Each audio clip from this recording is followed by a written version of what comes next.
శ్రీమన్నారాయణ ఏమంటాడు?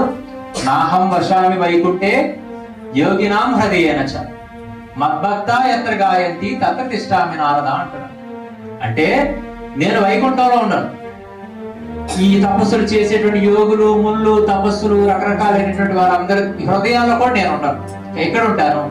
మద్భక్త ఎత్ర గాయం. ఎక్కడైతే నా భక్తులు నన్ను కీర్తిస్తారు, ఎక్కడైతే నా భక్తులు నా యొక్క కళా లీలా విశేషాలు మాట్లాడుకుంటారో తత్ర తిష్టామి నారద. ఖాళీగా కూర్చుంటప్పుడు ఏం చేస్తాం మనం? ఏదో లోకాభిరామేణ మాట్లాడుకుంటాం. ఆ లోకాభిరామేణ మాట్లాడుకోవడం పంటికి పాపం పడుతుంది. పంటికి ఏం పడుతుంది? పాచి పడుతుంది మామూలుగా. ఆ పాచిని మనం దేంతో శుభ్రపరుచుకుంటాం? బ్రష్ పెట్టుకుంటాం. కానీ పంటికి కట్టిన కర్మని ఎట్లా?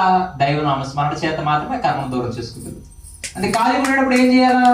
దైవనామస్మరణ చేయాలి. లేదా గురువు చెప్పిన మంత్రాన్ని మనం మననం చేయాలి. గురువు చెప్పిన మంత్రాన్ని అనుష్ఠానం చేస్తే అప్పుడు ఈ యొక్క పంటికి పట్టిన పాపం పోతుంది.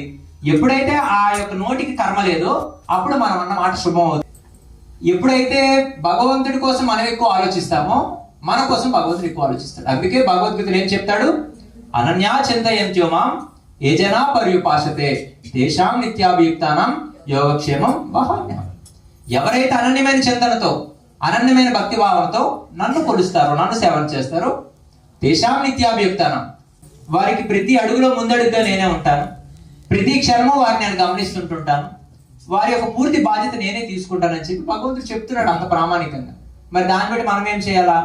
సాయంత్రం అయితే సీరియల్ దగ్గర కూర్చోవడము, సీరియల్లో అది ఏదైనా బ్యాలెన్స్ అయిపోతే అది సీరియల్ ఏమైనా పక్కింటికి వెళ్ళిపోయి నిన్నేం ఎపిసోడ్ జరిగిందని అక్కడ అడగడము, ఇంకా అదేది కాకపోతే పక్కింట్లో ఏం జరుగుతున్నాయని చెప్పి మాట్లాడుకోవడం, ఇవన్నీ కూడా ఇది మనిషిని పెడదవ పట్టిస్తాయి అన్నమాట.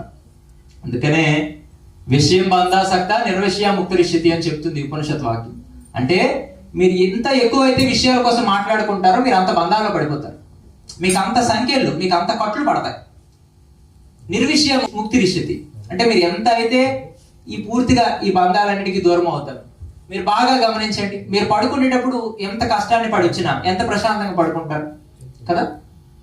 కాస్త నిద్ర పట్టడం లేట్ అయినా పడుకునేటప్పుడు ఎంత మనం ఆనందాన్ని పొందుతాం. అంటే అక్కడ ఏమవుతున్నాం? ఈ బంధాలన్నీ విడిచిపెట్టేస్తాం. పడుకునేటప్పుడు తలగడ మీద తల పెట్టినప్పుడు మాత్రం కొద్ది శరీరం శ్రమ పడింది కదా, నాకు నిద్ర అవసరం అనిపిస్తుంది. ఆ తర్వాత ఆ రోజు పడిన శ్రమలు, ఆ రోజు పడిన బాధలు, ఆ రోజు పడిన నిందలు, ఆ రోజు పడిన కష్టాలు ఇవన్నీ గుర్తొస్తే కొద్ది బాధ కలుగుతుంది. కానీ ఆ తర్వాత ఏమనిపిస్తుంది? మెల్లమెల్లగా నిద్ర వస్తుంటుంటే ఒక్కొక్కటి మనం దూరం చేసుకుంటున్నాం. ముందు ఈ శరీరాన్ని నేను కాదు, అప్పుడే నిద్ర వచ్చేస్తుంది.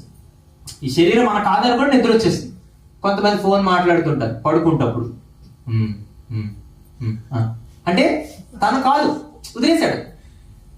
ఎప్పుడైతే ఇది నేను కాదు అనుకున్నాడో అప్పుడు వాడు ప్రశాంతత పొందాడు.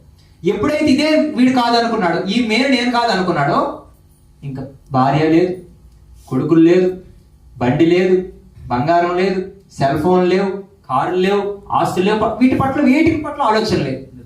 ఎప్పుడైతే వీటన్నిటిని దూరం చేసుకున్నాడో అప్పుడు ఆనందాన్ని పొందుతాడు. అంటే మనం వీటన్నిటినీ కూడా కళ్ళ ముందు ఉండేవన్నీ కూడా తాత్కాలికములు. ఇవన్నీ కూడా కేవలం మన జీవితంలో ఒక భాగం తప్పితే వాటిలో మన జీవితం భాగం కాకూడదు. అందుకనే రెండు విషయాలు మనం గుర్తుపెట్టుకోవాలి. చుట్టుపక్కల ఉన్న వస్తువులన్నీ అవసరానికి తగినట్టుగా మనం వాడుకోవడానికి పనికొస్తాయి జీవితంలో. చుట్టుపక్కల వస్తువులన్నీ అవసరానికి తగినట్టుగా మనం వాడుకోవడానికి పనికొస్తాయి. చుట్టుపక్కల ఉన్న మనుషులందరూ మనల్ని వాడుకోవడానికి పనికొస్తారు తప్పితే వస్తువులు ఎంతగా ప్రేమించినా, మనుషులు ఎంతగా ప్రేమించినా చివరిలో ఈ వస్తువులు, మనుషులు మన వెంట రారు. శాశ్వతంగా ఉండేది ఏది? దైవము. దైవం తర్వాత ఏమిటి? మన ధర్మము. మన ధర్మం ఉంటేనే దైవానికి మనం అనుసంధానం కాగలుగుతాం. ధర్మం అంటే ఏమిటి అని అంటే మర్మం లేకుండా జీవించడమే ధర్మం. అటువంటి యొక్క భావాలతో మనం బ్రతకగలగా, ఒంటి నిండా స్వార్థాన్ని పెట్టుకొని, మెదడు నిండా కల్లా కపటం పెట్టుకొని, మనసు నిండా కూడా ఈర్ష్యాసు, మత్సరాలు, ద్వేషభావాలు పెట్టుకొని మనం పూజలు చేసిస్తేనో, యజ్ఞాలు చేసిస్తేనో, యాగాలు చేసిస్తేనో, భజనలు చేసిస్తేనో దేవుడు ఇవన్నీ చూసేసి, వినేసి, గమనించేసి మనకు పుణ్యాలు, వరాలు ఇచ్చడానికి దేవుడు అంత దద్దమ్మ కాదు, మనం దద్దమ్మ. అందుకు మనం ఏమనుకుంటామంటే మనం గెలవకపోయినా పర్వాలేదు కానీ పక్కోడు మాత్రం నేను ఓడిపోయినా పర్వాలేదు, పక్కోడు మాత్రం గెలవ. ఇది ఎక్కడ సాడిజం? ఒక మతం ఏం చెప్తే తెలుసా? మన దేవుడు నమ్మలేనా అని చంపేయండి, విగ్రహారాధికలు చంపేసేయండి.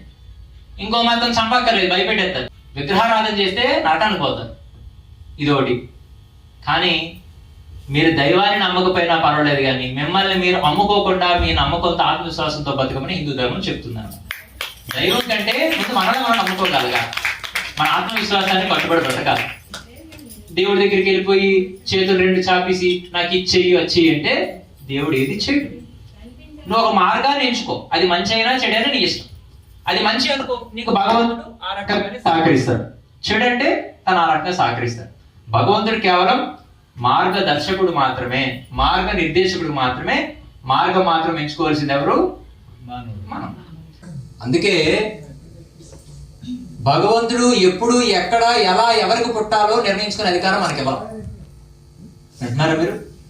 భగవంతుడు ఎప్పుడు ఎక్కడ ఎలా ఎవరికి ఏ సమయంలో పుట్టాడో నిర్ణయించుకునే అధికారం మనకి ఇవ్వాలి. ఎప్పుడు ఎక్కడ ఎలా ఏ విధంగా పోవాలో నిర్ణయించుకునే అధికారం కూడా మనకి ఇవ్వాలి. కానీ ఈ మధ్యలో ఎలా బ్రతకాలో నిర్ణయించుకునే అవకాశం మాత్రం మనకే వదిలేసింది. అందుకే మన బ్రతుకుని మనం ఎంత సార్థకత చేసుకుంటామో ఆ పోయిన రోజు అంత కీర్తిని పొందుతాం అన్నమాట.